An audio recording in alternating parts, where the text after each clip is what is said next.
Hello guys, in this video I'm going to show you how to mute words in the Axe app.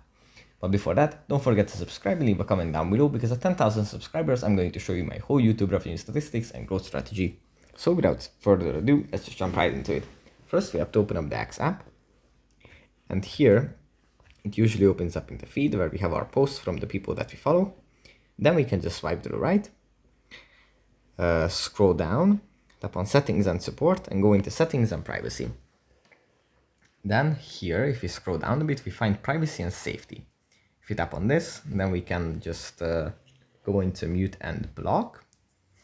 And here under muted words, we can just tap the little blue dot in the bottom right corner. And at the top, we can just enter a word or a phrase that we want to mute. So that's pretty much it for this video. Hope it was helpful for you guys, and I'll see you in the next one.